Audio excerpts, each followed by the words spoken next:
Hello everyone, welcome to the Flat Pack Show, episode 62.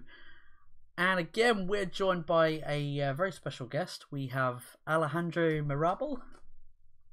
Hello guys, thank you for having me. No problem. I'm your host, Flatmeister. I've got my fellow co-hosts, Saul Witchpoint. What's up guys? I actually made it this week. We got Nerd Waffle. Hey, I just want to say that in the private chat, Flat thinks that Mike is hot. So if your name is Mike, he thinks you're hot. Just saying. And yeah, Crumple Point has he can't make it again. He scratched the pool table. I was gonna say his hardiness to the Scottish weather has gotten to him.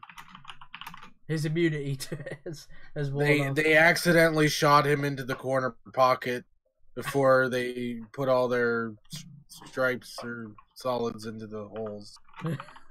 So it was it was considered a scratch, and it's a whole big mess.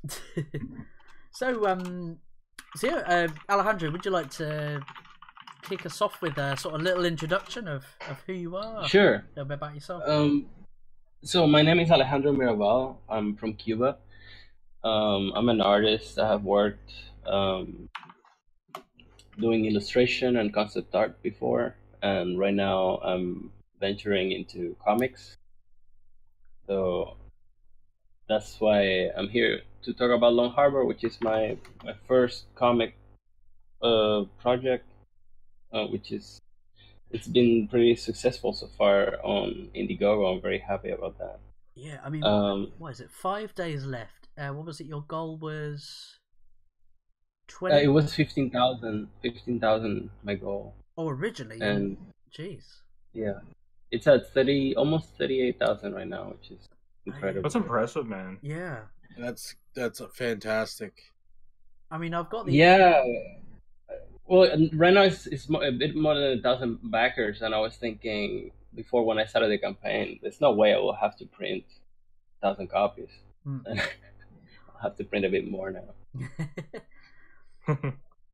Well, I mean, still, the fact that that this many people are intrigued by it, you know what I mean? That in and of itself is amazing. I mean. Yeah, I'm not sure why though. I mean, I'm not sure what's the attraction exactly. Is it the art? Is it the art? Is it the theme? I haven't figured it out, but I know people like it. It's a to me it's a very fun combination because it's everything I like. So maybe that's what people see in it. I'm not sure. I'm really intrigued. I'm really intrigued by like the body horror. And the fear of the unknown. Because I know in your bio you said you used to be a deep sea diver. Yeah. Well, deep sea, no, just a diver for archaeology company, and sometimes deep, but nothing like what you would call deep sea. Those are much deeper. But yeah, so yeah, we would.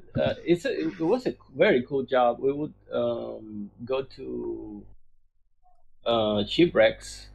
Actually, not go to. We would find shipwrecks first in Mozambique, in this island called Island of Mozambique, and it's a very tiny place, like 2 kilometers long. I would say maybe 1 kilometer wide. It's like a tiny, long island with a huge population and just a little bridge that connects you to the continent. Yeah. Like I don't know, like a few miles bridge, and it was amazing. Only the island felt a little bit like you are isolated on a boat. Excuse me. Yeah. And then so we would be stationed there. I did it for 6 years, and every year we would go there for around 9 months. And we have a house, and we have a couple boats that we use as a excavation platform.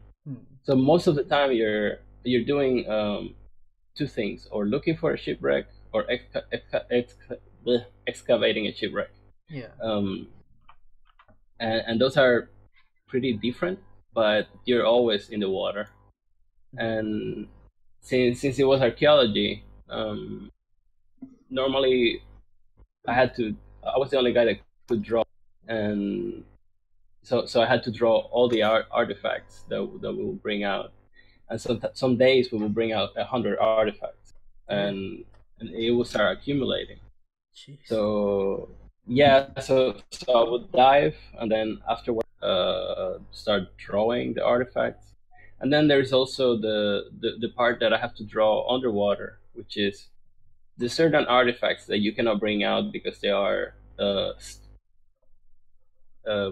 attached to some kind of concretion on a rock or something, and it would be too fragile, and it might too risky to bring it out. So you have to measure it and draw it underwater. Also, the wooden structure of these shipwrecks, because they're very old, it's all made of wood.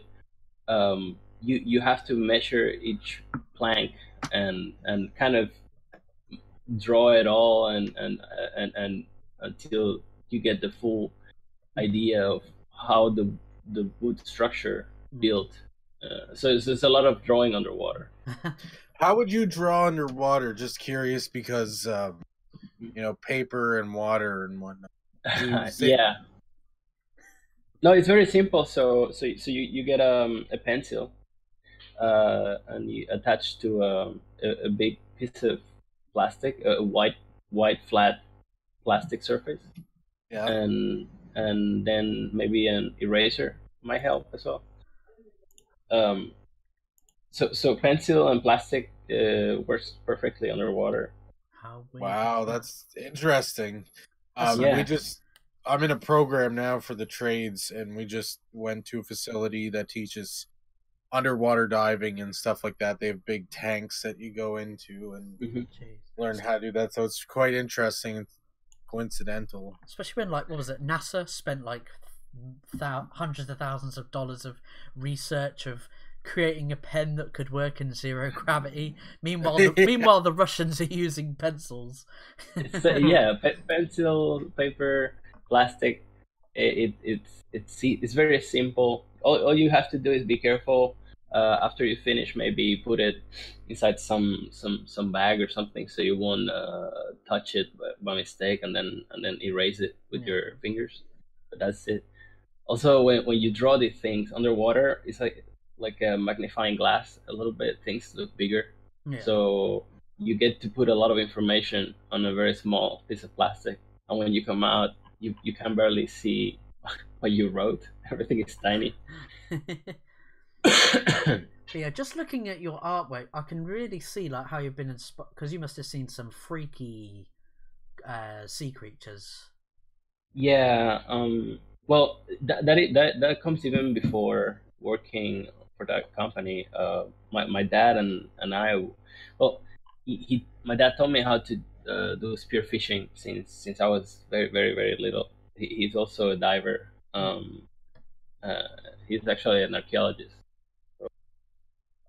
He's a marine biologist as well. So everything I knew since I was little was going to with him fishing or visit his work, and everything was about diving and sea life and lobsters and eels and sharks.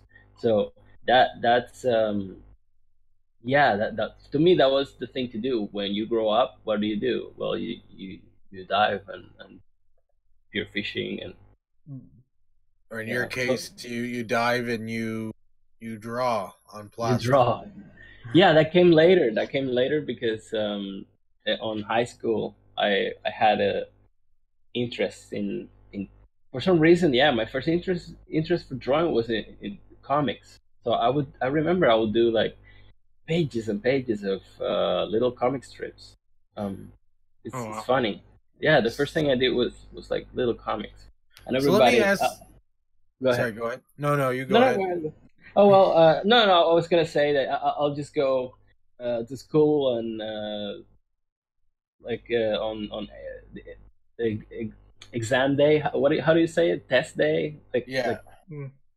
Okay, yeah. So on the exam, I'll probably finish very quick and start drawing behind it. So my grades, you can imagine how much they suffered, because I wasn't interested in school at all. I just wanted to draw. Yeah.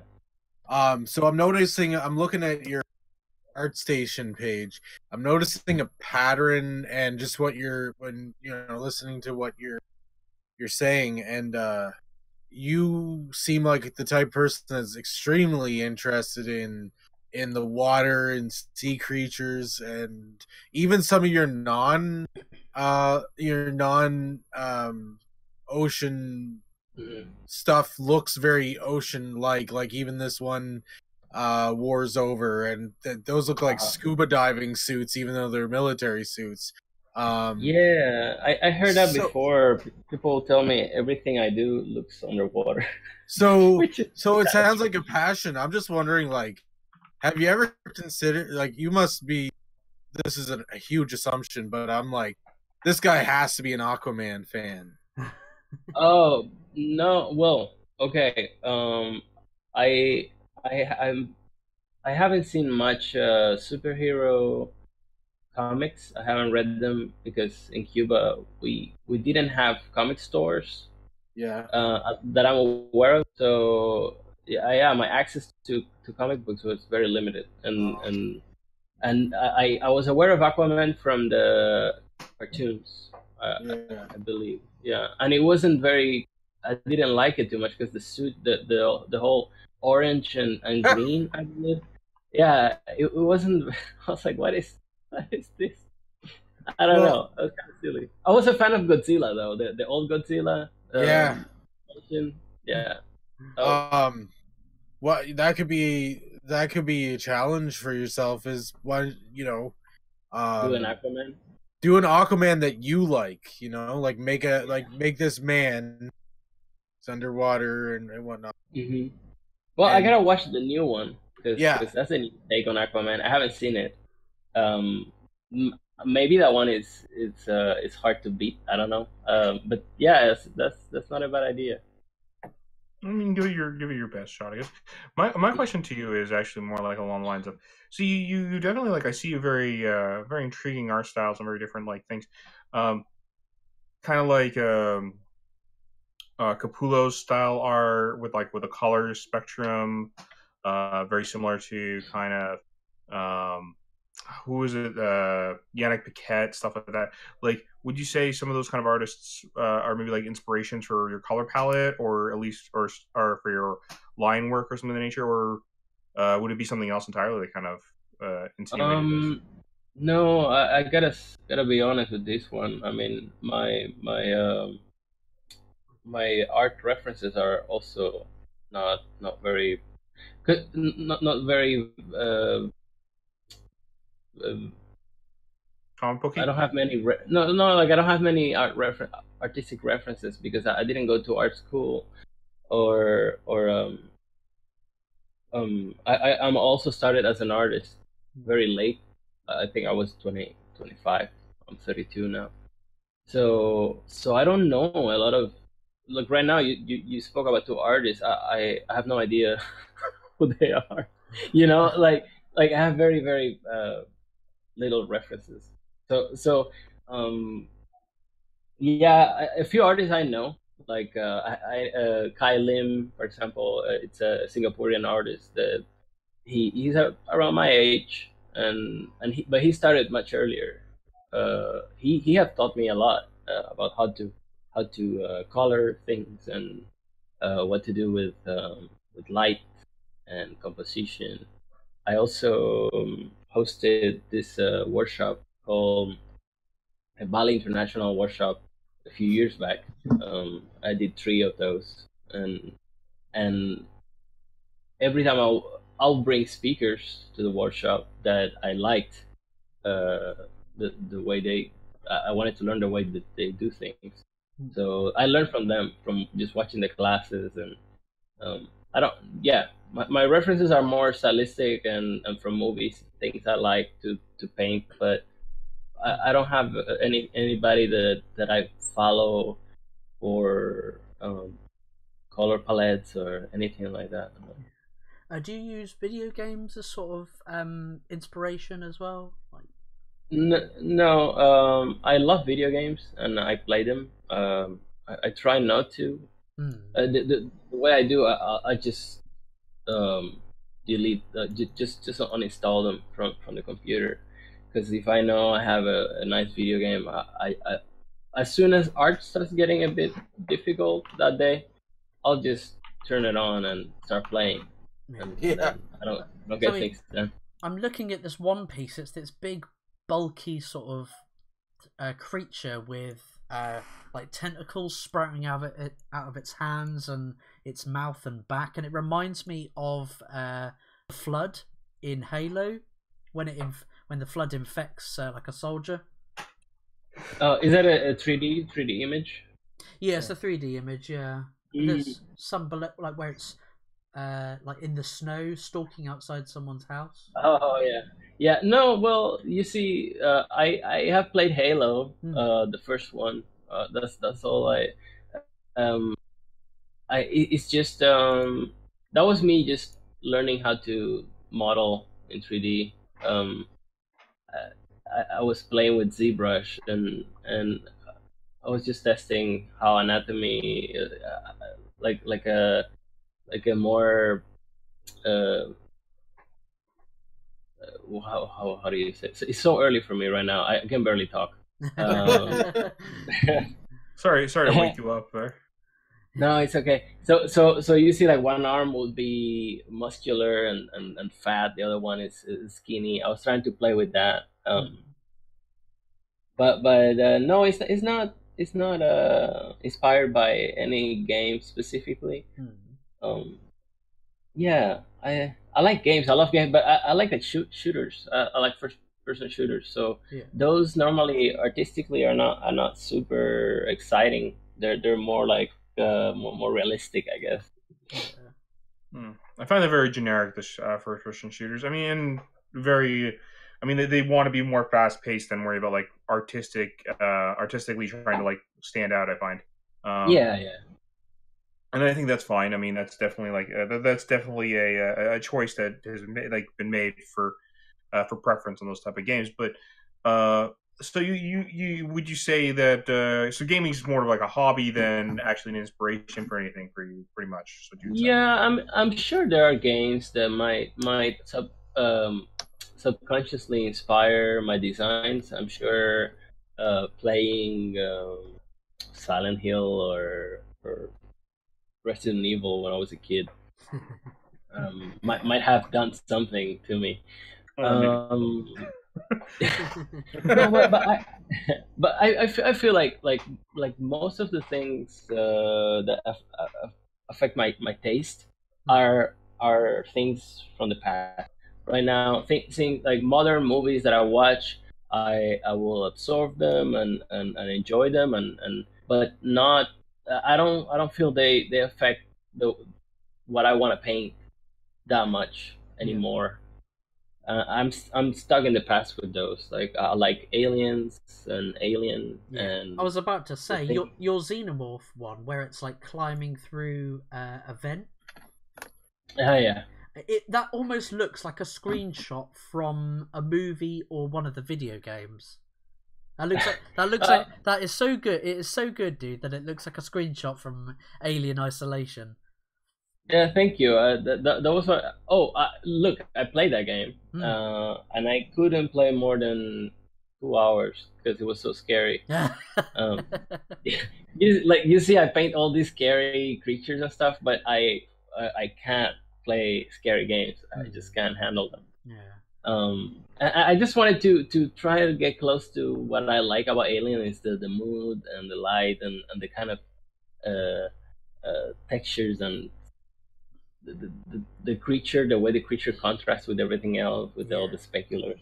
Stuff like especially like it with it's from the perspective, like a first person perspective, and it's like shining a torch down the vent, and you can see like the reflection on its domed head and all along the. Really, attention to detail, dude, is fantastic.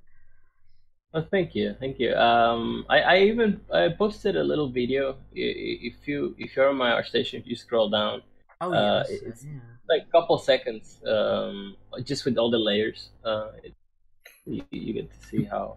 Oh yeah. It might be a little bit of a delay because the stream, what we're seeing is a bit of a delay compared to what's online there. Yeah, I'm playing Yeah, it now, yeah. but yeah, seeing this sort of.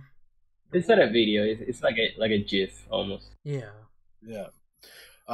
So, is there any programs or tools that you sorry, I'm yawning. That you use? Yeah. Mostly Photoshop. I I have I have used CS3 and CS6 mostly. Right now I use I'm back to CS3 because it just runs very smooth with my computer. I don't know exactly why. CS6 should run uh, better, but it's just I don't know. I find CS3 is just I like also more the blending tool. I feel it works better CS3. And I have used ZBrush and 3D Code. Those are 3D softwares, but they're more for fun. I don't really use them for work anymore.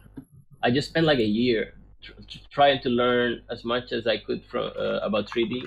So that would be modeling and I even tried remeshing characters for animation to try to get them ready for animation. I tried that. It was way too boring for me. I also rendering the character in rendering programs after you model them and coloring them is really fun. Giving them textures and so yeah, that's 3D has been very fun, but I don't really have much use for it. I prefer drawing things and painting them. Yeah. Unless it's like a job that if you ask me, hey, I need 50 creature designs in a week, I probably do some basic shapes in 3D and paint them over, something like that. Yeah, it's helpful. Yeah, this portfolio is absolutely amazing. Just each picture tells a story, and just from it being concept artwork, like it really feels like holy shit. Like this is, you know, what is the story this picture is trying to tell me? You know, it's so much information That's in good. each one. Yeah, I think that's something that I feel in illustration and concept art you should always try to push is the storytelling, even if it's not a sequential, it's not sequential art. You know, it's just you have one shot, you have one piece maybe or two. So telling a story inside one illustration, it makes so much difference. It's so much more attractive to look at. Even subconsciously, you don't really know why you like it, but you understand everything that's happening, so you feel more attached to the image. And I always heard people only look at an image for maybe a second when you're browsing and scrolling through art. So you have like a bit less than a second to grab that person's attention. So you have to play your cards very well with composition, color, the design. Everything needs to be on point so that the person stops for maybe 5 seconds, you know. And then your image gets a like and a win and a share, and everybody's happy. Oh yeah, well, your art is very, very fantastic, and like a lot of details. You know, Thank you. Clearly, a lot of different layers and aspects are put into it. And I have to definitely, indicate like the appreciation to details clearly there. You know. Yeah.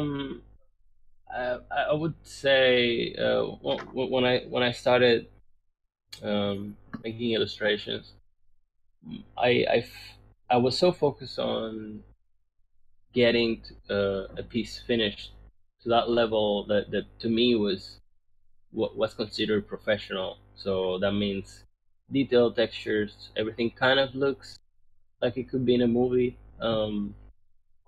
But then, for some reason, when I was so focused on that, my drawing suffered a lot because I would draw very rough, basic shapes and quickly jump to a coloring phase and then rendering and trying to make everything final. But if you look at the older work, you will see some things uh, like the structure and anatomy of things are kind of looked over. Like I don't care. I just wanted to make a cool illustration, and now I'm moving more towards okay. So let's go back and start drawing things a bit better, and then give them all the treatment that I already know how to do, or the coloring and all that stuff. But with a strong base, which is just drawing. Without drawing, your image will never look as as as good, I think.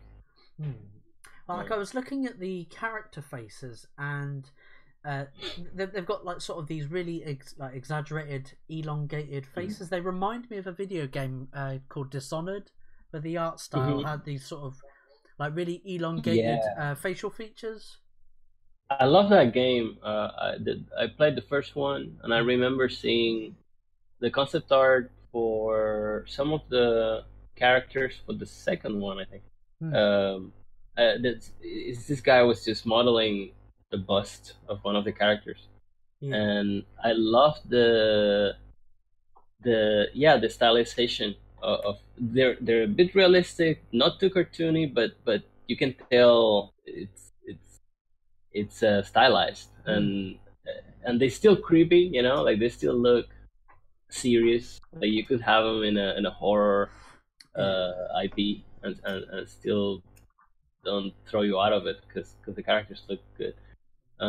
Were you able to get a lot more facial expression as well? Like there's this panel here where he's on the boat and he's slipping his arm through the sleeve of his jacket, and then that's when this sort of mermaid creature comes up to the edge, and he's got like this really like I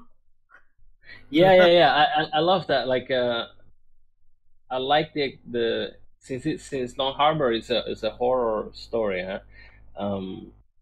I like to make so you have humans, you have the environment, and the creatures are very oppressive and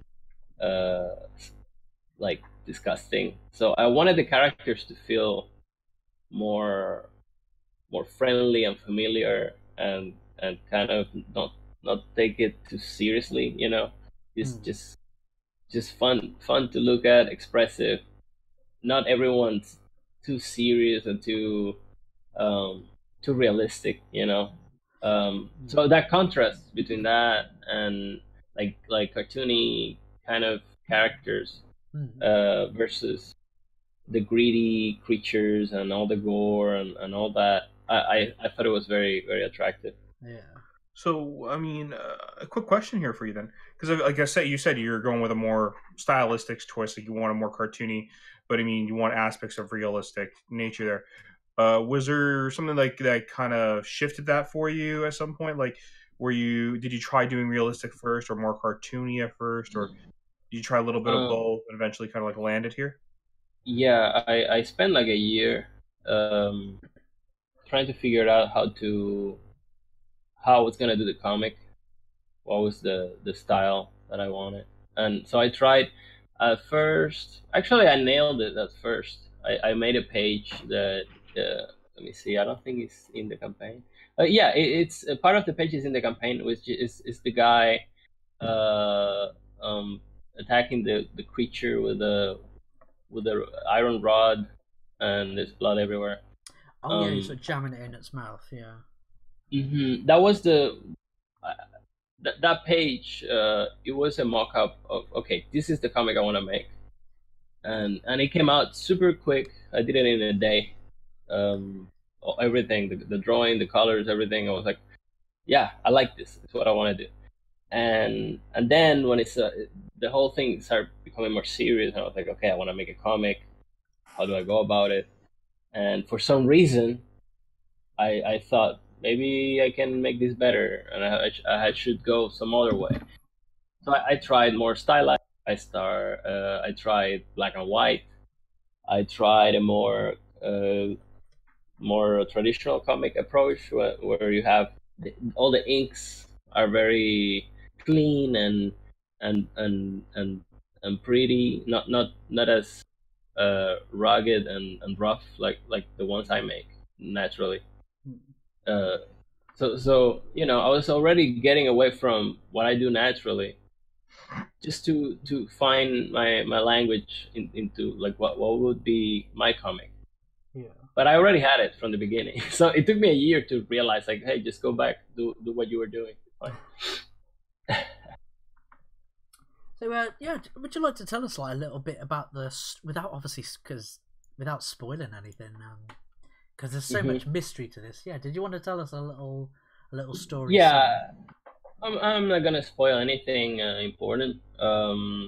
Just the story. It's told by a survivor from the LongHarbour tragedy. So everything that you're hearing, everything that you see in the book is being told by the survivor, the main character. Is on an interview. So he's giving an interview to a journalist while they're going back to LongHarbour. So on the way back to LongHarbour on a boat, the two of them, the survivor is telling his story, and they're going back to where everything happened. So you have jumps from real time, so where he is after everything happened, telling his story and going back to the place, and then you have flashbacks of scenes. So that's the structure. What happened? Well, what I can tell you from what you can see, there is a infectious entity in the sea, in the water of LongHarbour, and it's affecting the sea, the sea life. And this team of scientists are trying to figure out what is this, where is it coming from, why is it happening, what's the source. That's the whole thing. What's the source of this infection? And that's how they get to LongHarbour.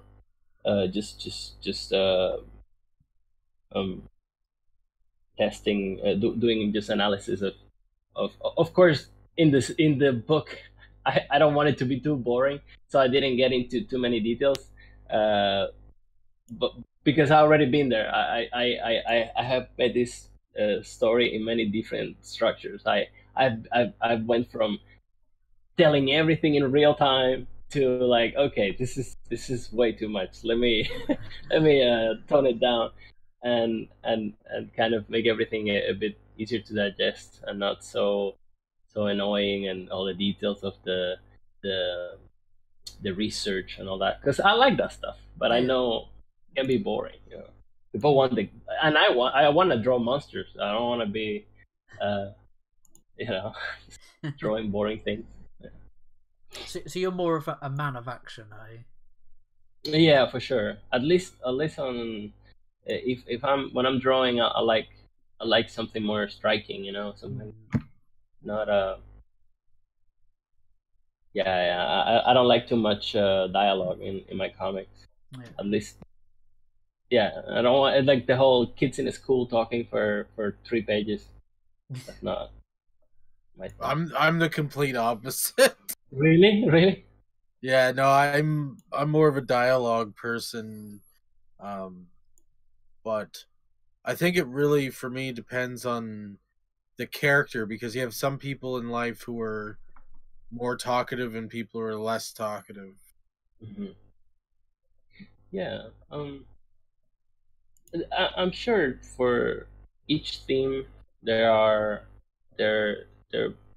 might work, Yeah. No, and you know what? If it fit, that's the thing though. Is like if it fits the comic, then it like having more action, and that's what you like. Then that makes the most sense. You know. Yeah, and on the opposite as well. Maybe it's like a more suspense, dramatic thing, Exactly. and maybe you need more dialogue. You cannot have a guy shooting it because it's not scary, or not suspenseful. You need to. So no, for sure.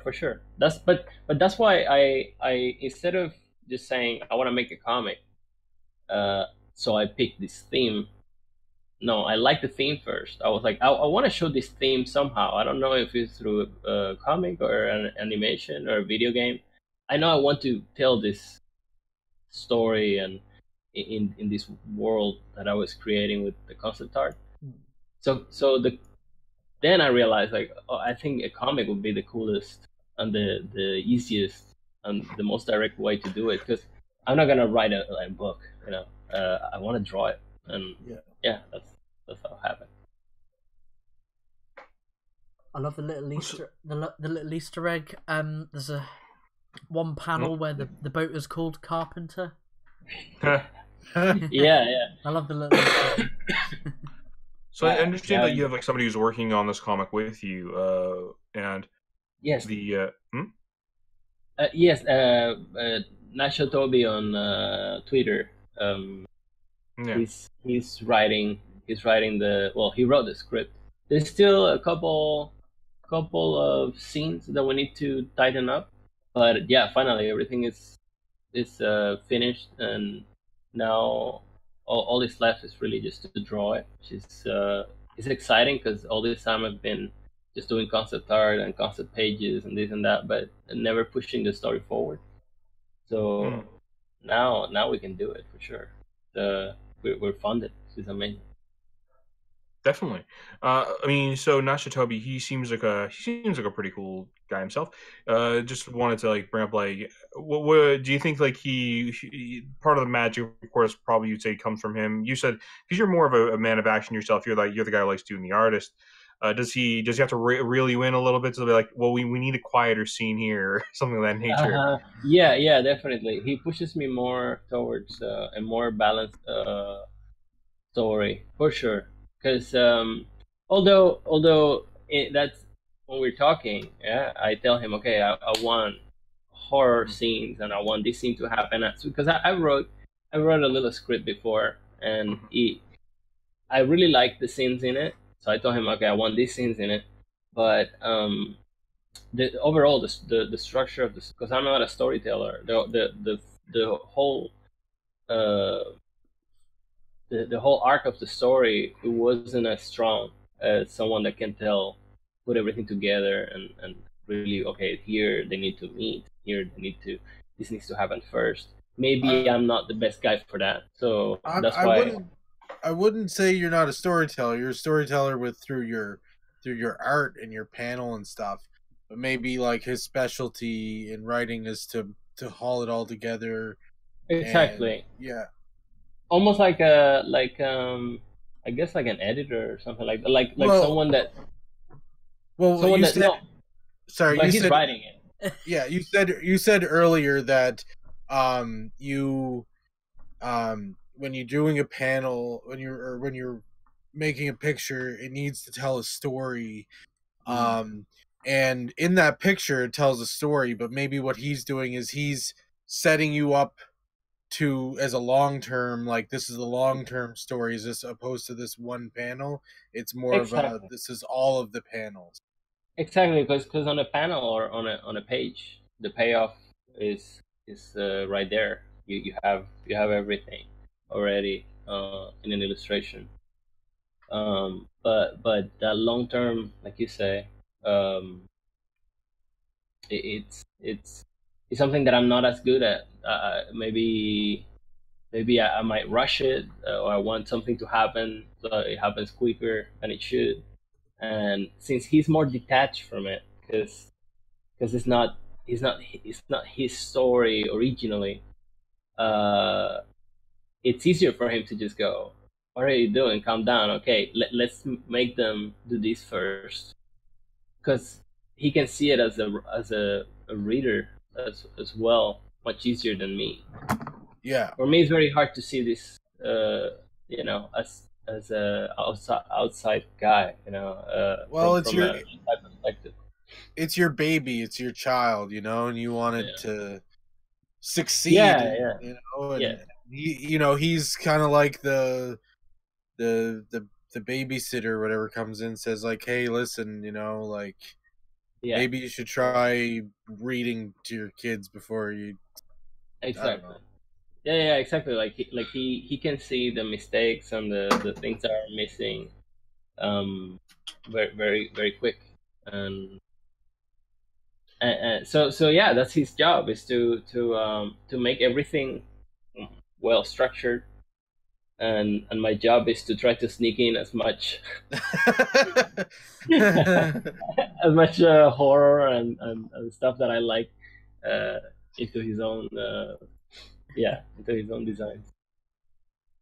Yeah, well, I like the idea that that it is kind of like a mutual agreement. Like you're thinking, oh well, I want this scene or I want this idea, but like he's like, and he's there. He's like, okay, well, I want to help you make that idea, but I want to make sure it structurally fits within the story that we're trying to write first. And I think that's it. Oh, go ahead. Sorry. No. It's exactly that. It's if you ask me, I can make you a very cool scene that I like a cinematic scene in my mind. I'll write it down, like almost like describing a movie scene, but then I might push it so far, and what do you say? How do you say it? Do so much exposition in so little time, because I'm excited about it, and suddenly I run out of gas. I'm like, wow, what's next? How do I top this one? And for him, it's very easy. He does it much better. And for example, I love the dialogues that he makes, because he grabs my characters. I tell him what they do, what I want to happen, and then he gives life to these characters in his own way. So I get a bit of a fresh view on the characters. You know what I mean? Because he's writing the dialogue, so at least I get to see something fresh from my point of view. Because if I was making everything, imagine drawing and doing the dialogues and everything, nothing ever surprises me. And so when he gives me that stuff, it's very refreshing for me. It's like, oh, okay, cool. I love how this guy talks, and that gets me excited. Yeah.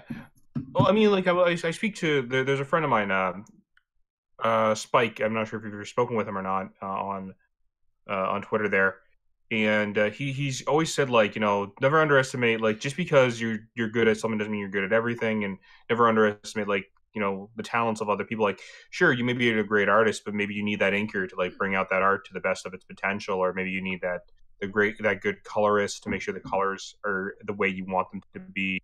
Maybe you need that, like, maybe you need that writer. You're like, sure, you might be fine, or maybe you can learn these skills, but you also have to accept that, like, maybe there are people who are better than you who can teach you those skills as well. Yeah, exactly. It depends on what you want, right? Do you want your project to be a challenge, a personal challenge, and just to show 100% of your vision, or even 100% of your vision, even if you know that it will suffer because you're not as good as like you said, in storytelling or in coloring or in inking. So why don't you surround yourself with people that complete those skills that are lacking, and get a much better result. Maybe you won't be credited as 100%. Everything belongs to you, but in the end, you get a better product, and people have more fun, and it looks better, and it has better quality. Yeah. I think that's very important. I mean, like, what's more important, like getting the project done and out there for everybody to enjoy it, and like putting that effort forward, or having that or sitting on it forever and like no one gets to see it. Yeah. Like, and that's something, and Nash made me he pushed me forward, because if it wasn't for him, I would have sat on the project for way longer. Because imagine, it's your baby, it's your personal project. It's never perfect. Like all this concept art, everything that I've done, to me, is like, yeah, I'll do that first because that's for me, and then I'll make it even better for the campaign. Because it needs to be 100% everything perfect, each brushstroke. And no, he comes and say, hey, everything is great, people will love it. Just this is your this is your thing. This is your what you come up with. So let's do it. Let's make the campaign. Let's go out and finally see what people think. Because until now, nobody's seen it. A few people have seen a couple concepts or something like that. But I'm also creating this thing without knowing, does anyone wants to read it. Yeah. It's very scary doing these Indiegogos, because it's you're putting yourself out there with something that you're excited about, and that if it flops, I don't know if I could, I don't know how I would react to people not liking at all. People not liking my project so much that I can't get it funded, or not even close to funded. It might, I don't know if I can recover from that, artistically. I'll probably never touch LongHarbour again. I'll be like, oh, fuck it. Honestly, don't be, if it ever happens. Like, I mean, it's not happening with Lost Harbor, but don't be surprised if for whatever reason, like, you have a project that doesn't get the funding on the first try. I know quite a few people who've had to like, and I've spoken to some of them who've had to like put 3, 4, even 5 different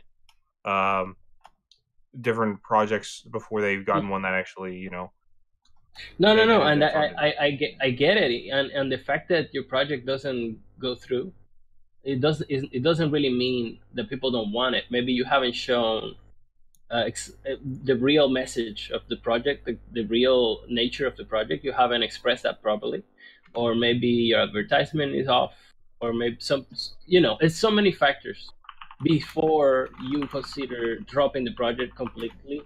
There's so many other factors to consider.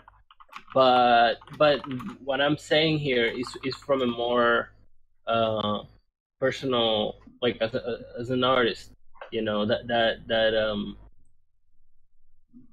it's so, because it's so personal. It's like, this is truly my what I like to draw, what I like to make, and not if it was client work and you go, Alejandro, that's not your best, kind of, it looks uninspired. What were you thinking?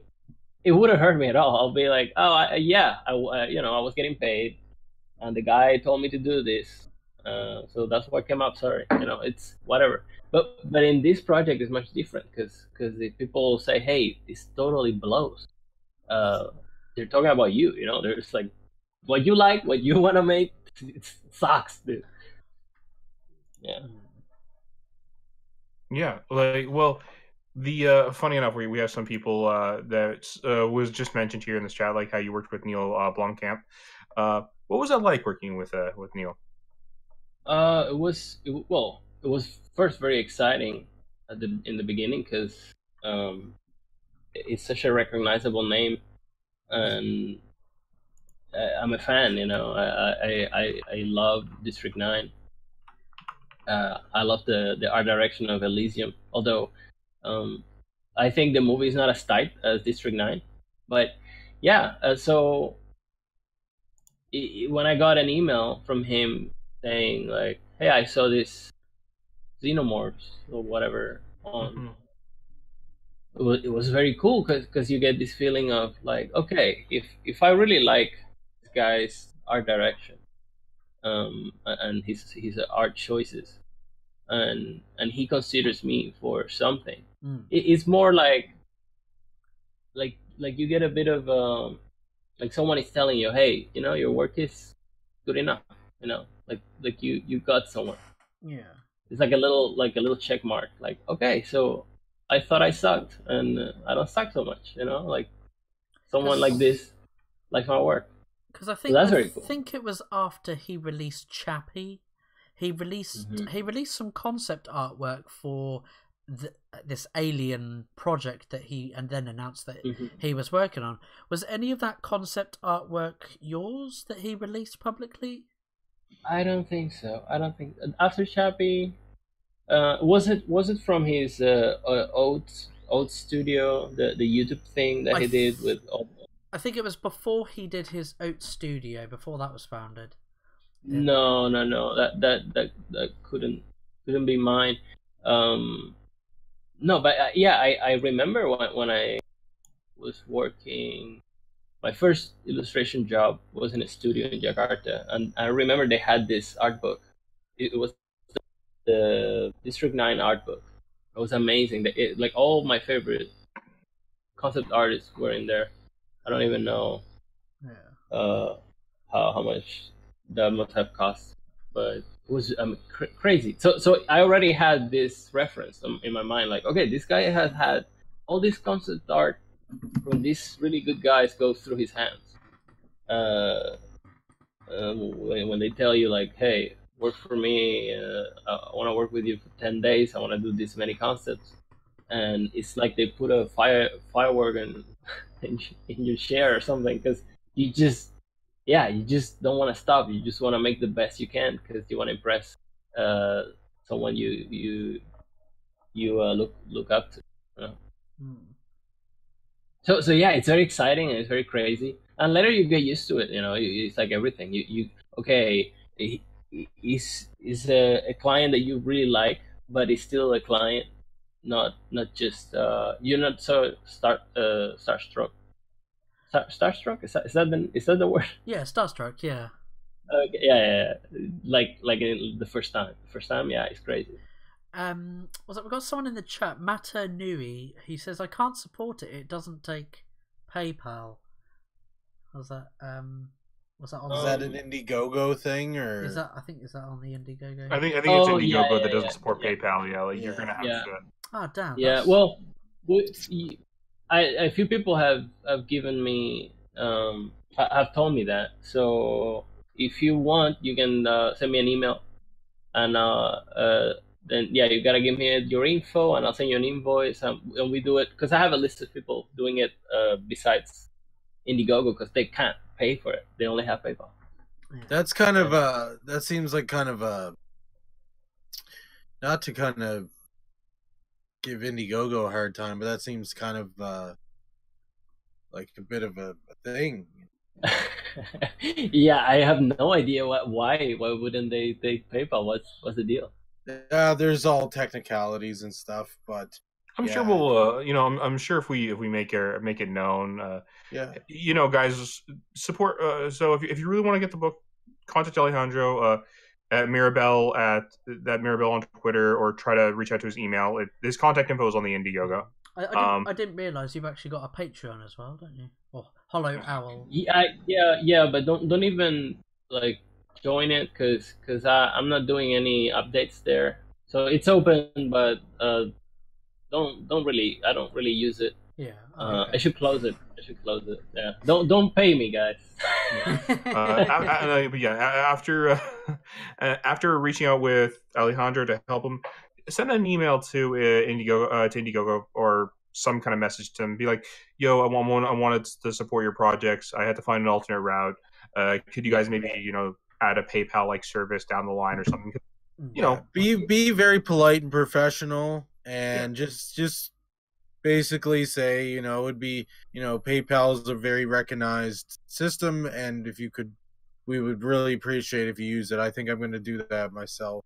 Yeah, I'm sure if everyone just don't stop asking them for it, at some point they might, unless it's some kind of weird contract between PayPal and Kickstarter, and they cannot do it.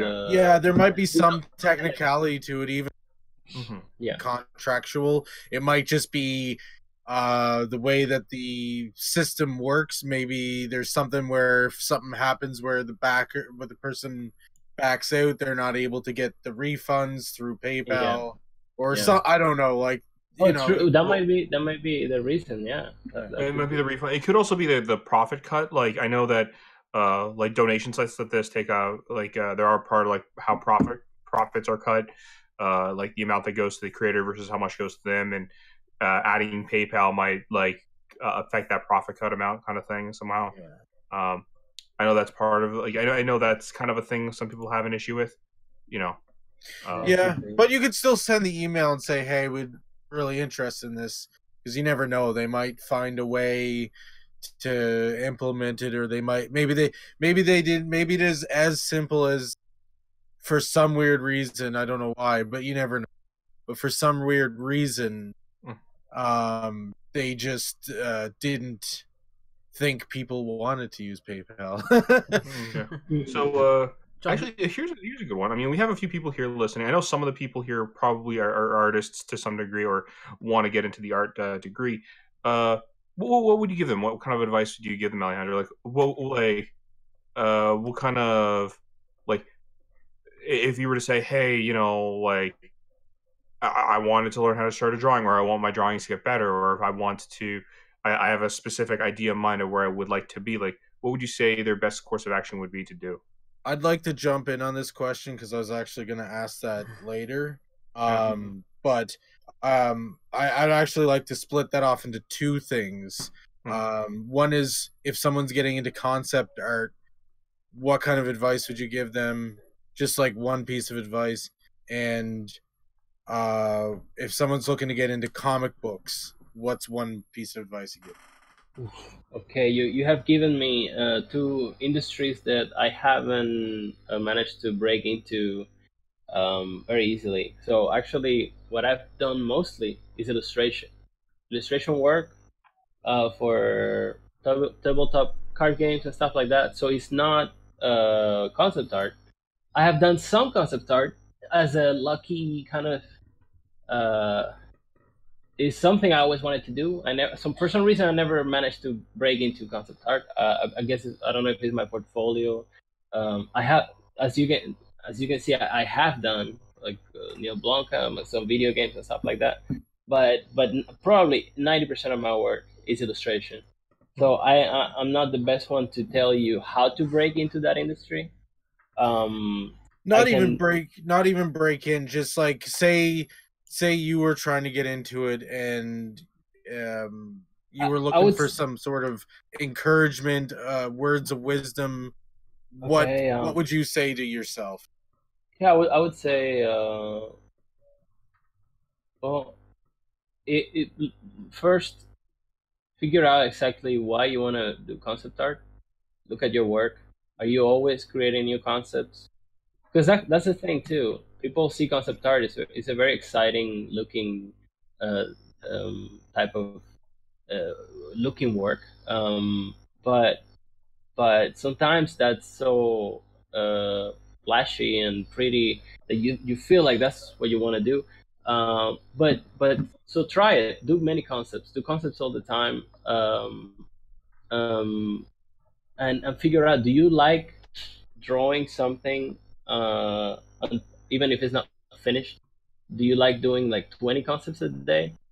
Is that something that you can do maybe for a weekend, or that's actually what attracts you about art, designing things?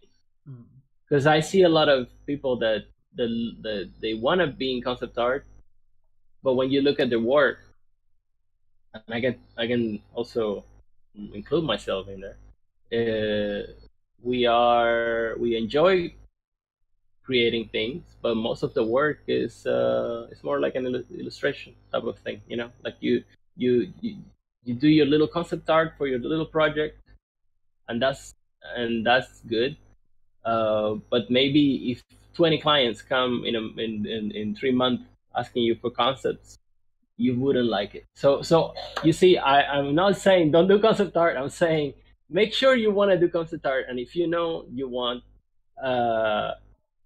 there is no, just do. There's no trying. Just do concepts all the time. Figure out the tools you want to use. So you're not just the creature guy or the background guy. Learn how to do 3D. Learn how to draw. Don't be lazy and be like, oh, I can do spaceships on 3D, and my soldiers. I guess I can just put the 3D soldiers in it. No, like try to widen your range of skills and tools, and try as many as you can. Maybe even you don't have to do everything everyone else is doing. You don't even have to use 3D with a 3D software. You can just really use some clay, and do some concept art with clay. It sounds silly, but sometimes people that does the weirdest approaches actually get the jobs because their stuff looks more exciting. But just don't look at someone else's portfolio and be like, oh, he made an orc and a wizard and a robot and a dragon. So don't go, oh, I need to do the same. Because then if you look at ArtStation or some other websites, you see everyone kind of doing the same stuff. Do you guys still hear me? Yeah, we are. Sorry, we didn't want to interrupt you. We were listening intensively. No, I thought I was just talking to myself for a second. No, you had some very good advice there. Yes, okay. That was awesome advice. Thank you very much. And the other question was, about how to. That's it, right? That's it, pretty much. Yeah. Cool.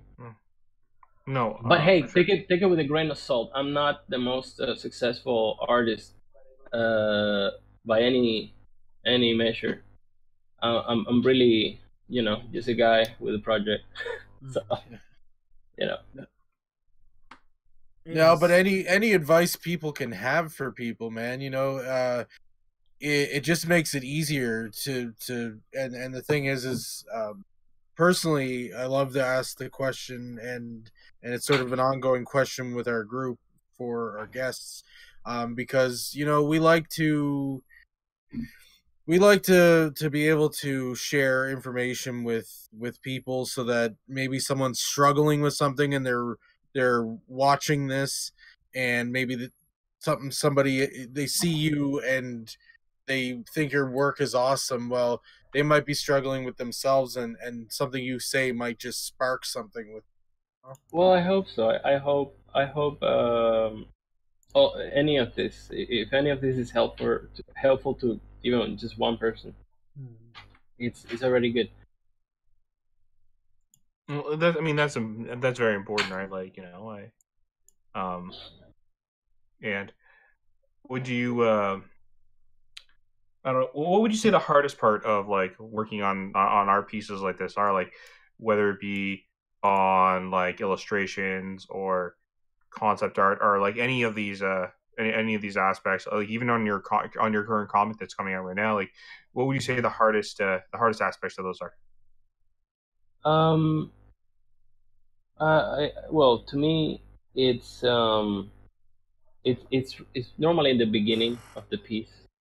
I have spending enough time realizing this is okay. This would be for a client, because I think it's very different.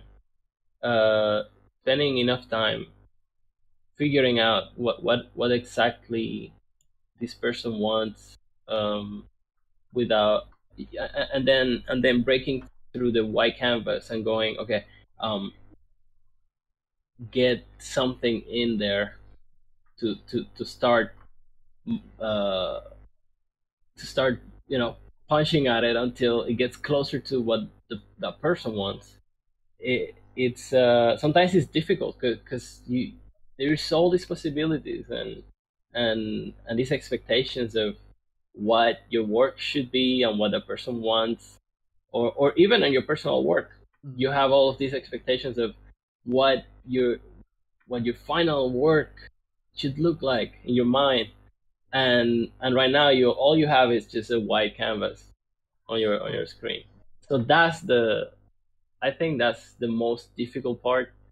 Learning how to just start, going at it, and so for some people it's very easy because they just start drawing, and to me it doesn't work like that. Like that first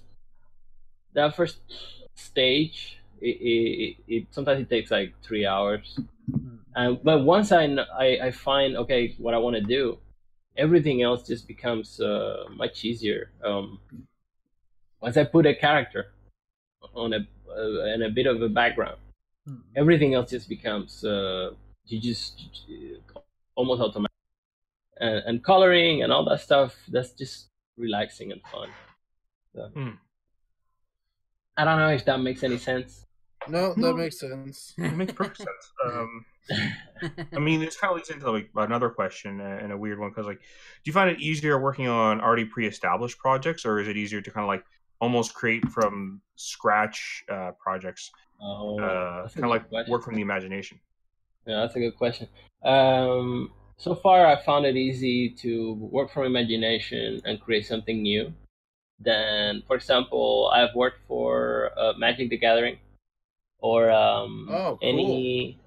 like anything that has a fandom and already a super established design and style.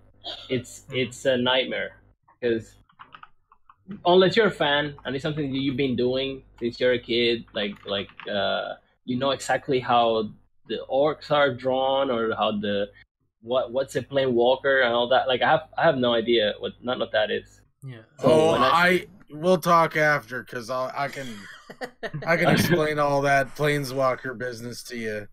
Yeah, because when I started working for them, they first gave me all this like names and things like, oh, it's a eldritch whatever, and I'm like, I don't know what they're saying. I was like googling things and why what do you mean they are from this plane? What do you mean by Eldrazi? Yeah, I did some Eldrazi art. I did like three Eldrazi cards actually. Oh, cool! I'll have to look for that. They're not exciting. They're not very good. I don't know. I doubt that because because it was most likely Battle for Zendikar because that's the last Eldrazi set that came out. You might have done it way back when they did the original Zendikar, but you probably did it for Battle for Zendikar, and or you did it for the Eldritch, for the one on Innistrad. Anyways, I think Battle for Zendikar was the name of the set. The set. Yeah. I think. But all of the art in that, like, it's probably good and it's probably exciting because, just on a general sense, I don't see a lot of Magic cards that don't have exciting art. So they probably picked you for a reason. Yeah. Actually, they're very selective. Actually, so I would take that as a you're awesome. Yeah, well, but look, I don't work for them anymore, and that's also not because I chose to. I think it's just I wasn't fit for that IP. Also, I'm not a fan of Magic. Naturally, like I had to get into it. I never played it, and I was really feeling bad because I'm like, okay, this thing has a huge fandom. There's a lot of people with talent that actually play this game, and I'm really not the guy, for this. I'm just, every time you tell me a name, I have to figure it out. It's so exhausting. Oh, cool! So I looked it up on Google. Google. They're not really good. They're actually pretty awesome, man. Yeah, I've seen these cards before, and the cards themselves aren't like mythic rares or anything like that, but the artwork is great. And I even remember, actually, I'm looking for, where did I see it? Yeah, the Culling Drone. we played in a thing called Eldrazi Horde, and it's a particular way of playing it. And I remember actually a guy I was playing with commenting on that art, actually. Oh, cool. Yeah. That's one of my favorites. The culling drone is some of the less crappy ones. Yeah, well, they look very Eldrazi like, and even I'll be honest, like I'm looking at your concept art for LongHarbour and looking at your concept art on your other webpage there, and I'm like, though, like even before you mentioned Magic the Gathering, I was like, those look like Eldrazi's, like yeah. That was those were some of the more fun cards to make because it was like tentacles and weird shaped magic creatures. I was like, yeah, that's cool. That's easier. Don't give me a princess with a horse or something. Yeah.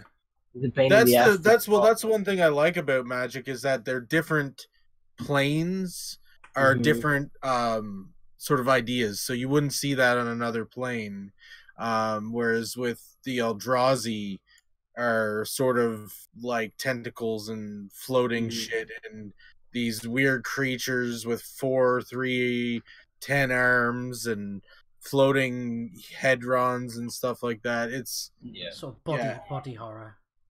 Body horror, yeah. So yeah. Oh man. So what was it like working for a company like Wizards of the Coast? I mean, that's since you were there, I guess. Well, it was hard.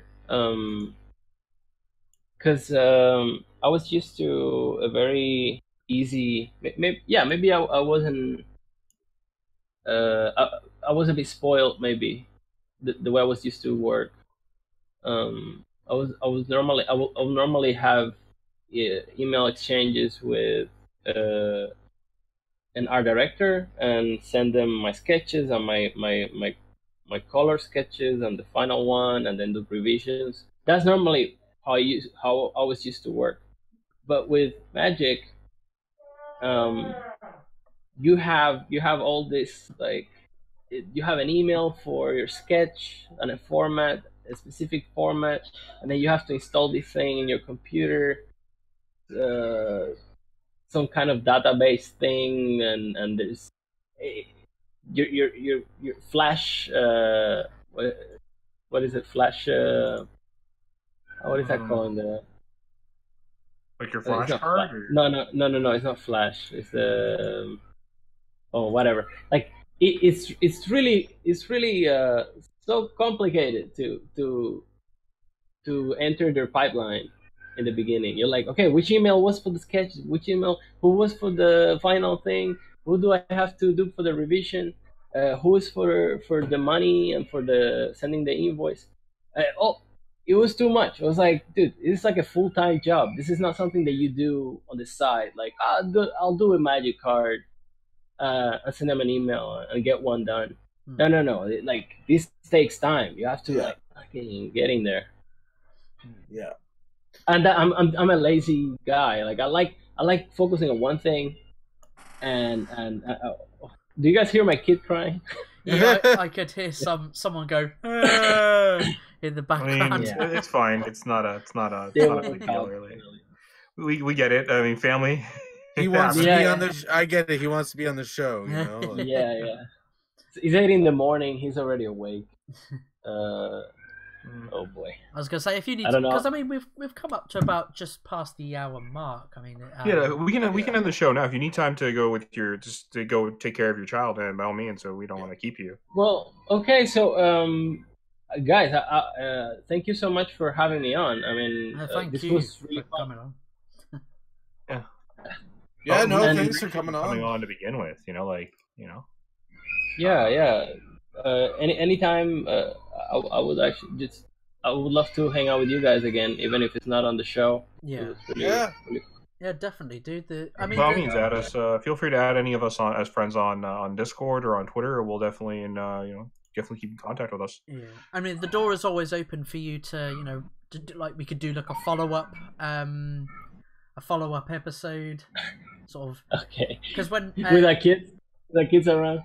Because when if you think your kids can be, yeah, we can always have them on too. It doesn't. Yeah. Maybe next time it'll be Alejandro's sons or daughters or whatever. Kids. Yeah. So your graphic novel comes out February of 2020.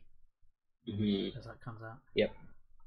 But honestly, I really wish you all the best of luck in future, dude, because your stuff is a hell of a lot more talented than the stuff you see out of the big two, with the diversity hires that they get at Marvel and DC, you know. And not... I'm aware of it. Yeah, I'm on Twitter, so I know. Honestly, it's a nice breath of fresh air to see people actually, like, rather than just being another cog on the machine, try to do something that's definitely feels like their own kind of thing. Yeah, you know? just your own thing. It doesn't need to fit anything or anybody's quota or anything. Just do your project, man. If it, you know, like I'm not here. I'm not smart enough to tell anyone how to think. That's why my thing is no ideology, no politics, no nothing. It's my little baby passion project, and it's really just a comic, like, to have fun, you know. That's it. It's really great. Exactly. Sorry, Switch, gone. Oh no, I said I was just agreeing. Sorry. Oh, right. I was about to say, it's great to just see someone you can really see the passion for in your artwork as well. You can really see that you've got a passion for bringing your imagination to life. All these especially after working with clients for so long and always doing what somebody tells you.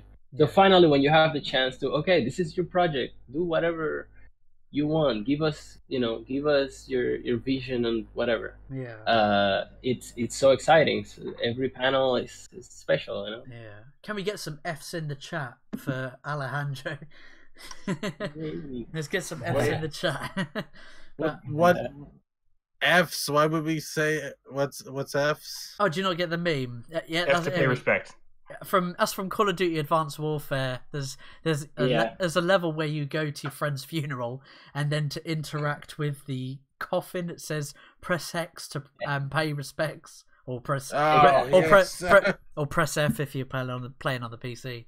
So that's where that meme came from. So press F to pay respect. I thought it was related to like someone's dead, so press F. Is it F for someone's dead? Yeah, F. Yeah. No. For in that game, it was like press F to pay respect. Like there's an actual part where you're actually at a funeral, and it does ask you to press F to pay respect in the game.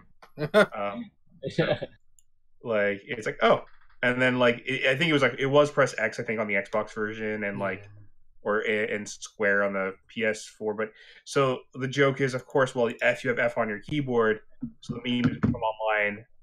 Just press F to pay respects now, or press F to like for this reason as a meme now, and everyone just kind of. I brought the up on the are you bringing it up on the stream, so people can press see F it. To pay respect, Press F to pay respects, and the guy just looks around like, oh, what am I supposed to do? Press F. There we go. Press F. But seriously, dude, I really wish you all the best, and really appreciate you coming on. Thank you so much. This was it was easier. You guys made it easier than what I expected. It's very early, guys. Whoever is watching, we already spoke about this on the chat before. It's very early. I'm super sick, and I thought it was gonna be a bit harder. This was amazing. It was great. Oh, we try to make it easy. We try to we try to make sure everyone having a good time. Cool. Cool. Like. We're very easygoing people here. Yeah, definitely. Except for Flat. No, I'm just joking. He's the most easygoing of us all. Easy come, easy go. Will you let me go?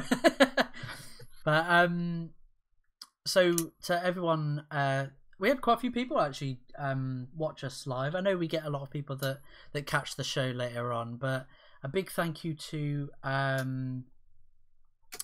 we had Jenny and Matanui and Lawrence and John Lemus as well. He's a great dude. I think I always try to keep track of which creators he sort of brings to my attention. So I think it was John Lemus from Indie Comic Showcase.